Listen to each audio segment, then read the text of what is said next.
अगर एक बाप के घर में होते हुए उसके बेटे का रोल मॉडल एक पैसे उड़ाने वाला, औरतों को ऑब्जेक्टिफाई करने वाला एक नॉन मुस्लिम बंदा होगा, तो ये गलती उस बच्चे की नहीं है, ये गलती उस बाप की है। देखो, हमें बचपन से बताया जाता है कि तुम्हारे अब्बा कितने महान थे। तुम्हारे अब्बा स्कूल जाते थे तो 50-50 किलोमीटर चल के जाते थे। हमारे अपने अब्बा ने हमें यही बताया कि भाई हम लोग इतना कुछ चल के जाते थे। हम लोग घास काटते थे तो वो घास इतना ज़्यादा हम उठा के तो जा। ये बातें सारी रियलिटी हैं। मतलब मैं नहीं कह रहा कि ये बातें सच नहीं हैं, पर मेरे कहने का मकसद क्या है कि हमें अपने अब्बा की एक भी गलती का नहीं पता। मतलब हम लोग देखते हैं अपने अब्बा को तो हमें ऐसे लगता है कि भाई I can never live up to that. मतलब कैसे मैं एक इस उम्र में, जिस उम्र में मेरे अब्बा थे उसमें 5 वक्त की नमाजी थे, मैं नहीं हूँ। कैसे मैं एक मतलब एक मुसलमान ही suppose to do that, but as a human being आप गलतियाँ करते हो। तो मतलब मैं कैसे मान लूँ, मैं मानना पड़ रहा है, मजबूरी है मेरी कि मेरे अब्बा 5 वक्त के नमाजी थे। इस वक्त में मेरे अब्बा मतलब इसेंशली मेरे अब्बा ने कोई गलतियाँ नहीं की थी। तो हम लोग फिर जब रोल मॉडल्स देखते हैं ना, तो हम लोग ढूंढते हैं उन लोगों को जिनके साथ हम रिलेट कर सकें। हमारे अब्बा को हम क्यों नहीं रोल मॉडल मानते? क्योंकि हम अपने अब्बा से रिलेट नहीं कर पाते। हमारे अब्बा को हमारे सामने आउट ऑफ टच चीज़ बना के दिया हुआ है। मतलब उस चीज़ को हम हाथ नहीं लगा सकते। हाँ, दूर से देख सकते हैं पर हाथ नहीं लगा सकते।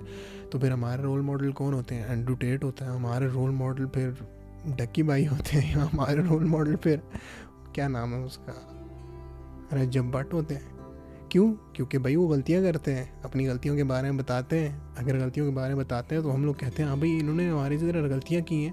तो फिर ऑब्वियसली अगर उन्होंने गलतियाँ की हैं और फिर वो बेहतर हुए हैं, तो इसका मतलब है मैं भी गलतियाँ करके इनकी तरह बेहतर हो सकता हूँ। अब मैं अपने अब्बा को नहीं देख सकता। क्यों? क्योंकि मेरे अब्बा की मुझे गलतियाँ ही नहीं बताई हुई। ये पार्ट ऑफ द रीज़न है कि भाई मैं ISSB में भी इस तरह झूठ बोल गया। ISSB में एक सवाल था कि भाई आप अपने रोल मॉडल के बारे में लिखो। अब मेरे जहन में सबसे पहले पता है कौन है? Dwayne the Rock Johnson. क्यों? क्योंकि वो फिलैंथ्रोपिस्ट है, वो एक्टर अच्छा है, और वो मतलब बड़ा कूल सा बंदा है, और मतलब वो मुझे अच्छा लगता। पर मैंने क्या लिखा पता है? कि my father is my role model. मैंने कहा भाई इम्प्रेस करेंगे अगलों को कि भाई हम अपने अब्बा को रोल मॉडल मानते हैं, but I didn't believe that. मैंने झूठ बोला था वो। क्यों? क्योंकि मैं अभी सोचूं ना कि भाई मेरे अब्बा मेरे रोल मॉडल क्यों है, तो मैं यही मेरे जहन में आता है कि भाई वो अपनी फैमिली के लिए सेक्रीफाइस करते हैं, गए हुए हैं बाहर कमाने के लिए। मुझे बाकी इस अपने इस मोड़ पे, मतलब मैं 23 साल उम्र है मेरी, इससे पहले भी ये जो जितना मेरा अरसा गुजरा टाइम पे, मैं अपने अब्बा के साथ नहीं रिलेट कर सका। क्यों? क्योंकि मुझे पता ही नहीं है इस टाइम में मेरे अब्बा ने क्या किया है, क्या क्या गलतियाँ की हैं और उनसे क्या सीखा है। हमें यही बताते हैं कि भाई तुम लोग पढ़ लो, क्योंकि हमें पता है हम लोग इस चीज़ से गुजरे हुए हैं, तो बताओ भाई, कम्युनिकेट करो अपने बच्चों के साथ कि भाई हम गुजरे हुए, इस तरह गुजरे थे, हमने ये किया था, ये गलतियां हुई हैं, हमसे ये रिपीट ना करना। आप लोग कहते हो कि भाई हम इस चीज़ से गुजरे हुए हैं, हमें पता है ना हम इस चीज़ से गुजरे हुए हैं, तो हम उस बात पे कैसे यकीन कर लें जब आप लोगों ने हमें बताया हुआ है कि भाई हम तो उस वक्त ऐसे थे और इतने महान थे और इतने मतलब कम्प्लीटली आउट ऑफ टच चीज़ थे आप, जिसको हम अभी सोच भी नहीं सकते कि हम बनेंगे। हम इंस्पायर करें भाई कि हम बनेंगे, कैसे बनेंगे जब हमें पता ही नहीं है कि आप क्या थे। पर फिर यार गलती हमारे अम्मा अब्बा की भी नहीं है। उनकी गलती इसलिए नहीं है क्योंकि उन्होंने जो कार्ड्स उनको डील किए गए थे उनके साथ खेला है। उन्हें जिस तरह बेहतर पता था उन्होंने हमें रेज़ किया। अल्हम्दुलिल्लाह हमें दूसरी कंट्रीज़ में भेजा है, पैसे दे के, अभी भी पैसे लगा रहे हैं कॉन्स्टेंटली हम पे। तो एक उस चीज़ के बारे में रोना कि भाई रोल मॉडल नहीं थे हमारे, तो मतलब बहुत छोटी सी चीज़ है एक इक्वेशन की, but it would be better. मतलब बहुत अच्छा होता कि अगर हमारे रोल मॉडल्स हमारे पेरेंट्स होते, जिन्होंने हमारे लिए बहुत कुछ किया, हमारे लिए सेक्रीफाइस किया, but still there out of touch. पर मैं इंस्पायर नहीं कर सकता कि भाई मैं अपने अब्बा बनूँगा। क्यों? क्योंकि मेरे अब्बा का मुझे पता ही नहीं है वो क्या थे। मुझे तो मेरे अब्बा की लाइफ तब पता है जब मैं बड़ा हुआ और मुझे मतलब समझ आने लगी और मेरे जहन में मेमोरीज बैठने लगी, तो फिर मैं पता चला मेरे अब्बा ऐसे ऐसे हैं। और जैसे जैसे टाइम गुजरता गया मैं उतना ही मतलब अपने अब्बा से दूर, इन द सेंस कि उनके पास्ट के बारे में मुझे बिल्कुल नहीं पता था कि उन्होंने क्या किया है, क्या गलतियाँ की हैं। मुझे सिर्फ नसीहत ही दी जाती थी, मुझे एग्जांपल्स के थ्रू नहीं बताया जाता था कभी भी।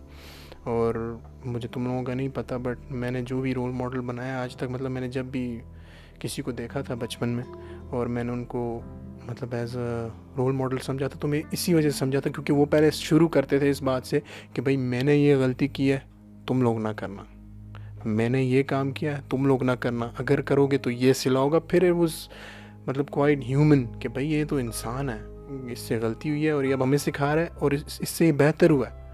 But that's not the case जब आप ब्राउन पेरेंट्स के, बिकॉज ब्राउन पेरेंट्स हम लोग वो ऐसे प्रेजेंट किए जाते हैं कि भाई इधर मतलब उनसे अच्छा कोई है ही नहीं था, और सारी ज़िंदगी इतने प्योर और इतनी साफ़ सुथरी ज़िंदगी गुजारी है इन्होंने कि भाई इनकी कोई गलतियाँ ही नहीं थी, इसलिए वो इस मकाम पे पहुँचे हैं। बेस्ट केस सिनारियो यही होगा इस वक्त कि आप अगर अभी 17 साल 15 साल के हो, 14 साल के हो और ये वीडियो देख रहे हो, तो आप जाओ अपने अब्बा को बताओ कि भाई अब्बा ये बंदा ये कह रहा है और आप अब मुझे बताओ कि आपकी क्या क्या गलतियाँ थी, ताकि आपकी वो गलतियाँ देख के सुन के मैं रिलेट कर सकूँ और फिर मैं कहूँ कि हाँ भाई मेरे अब्बा ने ये चीज़ें ओवरकम की हैं। फिर मैं जो हूँ I feel more in touch with you, मतलब कि आप मेरे लिए एक ऐसी चीज़ हो गई कि जो रियलिटी पे मबनी है, ऐसी नहीं कि भाई वो इतनी दूर है कि मैं I can not aspire to be that. तो फिर मैं इधर जाऊँगा जिधर अजीब अजीब लोग हैं। हम लोग हमेशा जाते हैं तो एक्सट्रीम की तरफ, गंदे लोगों की तरफ, जो वेस्ट की तरफ, जहाँ पे अजीब अजीब काम वो करते हैं और हम कहते हैं भाई हम ऐसे बनेंगे, हसल कल्चर में जाएंगे, पैसे बनाएंगे, ये वो। क्यों? क्योंकि हमारे अब्बा हमारे से आउट ऑफ टच हैं, मुफ्तियों की तरफ हम जाते नहीं हैं, और जाते हैं तो हम सीधा एक्सट्रीम की तरफ। तो इट वुड बी गुड कि भाई पेरेंट्स अपने बच्चों से बात करें और उनको बताएं कि भाई हमारी ये गलतियाँ थी और यही हमने सीखा है और आप ये नहीं करना। हम किसी को स्क्रिप्ट नहीं पकड़ा सकते कि भाई अब आपको ये मैंने स्क्रिप्ट दे दी, इससे ज़िंदगी गुजारो। बेस्ट यही होता है कि इंसान अपने एक्सपीरियंसेस के थ्रू सीखे। बट आप अगर किसी से इंस्पिरेशन लो तो वो आपके पेरेंट्स होने चाहिए, ना कि कोई ऐसा बंदा जो डजंट केयर अबाउट यू और किसी और कोने में बैठा हुआ है। Doesn't work like that.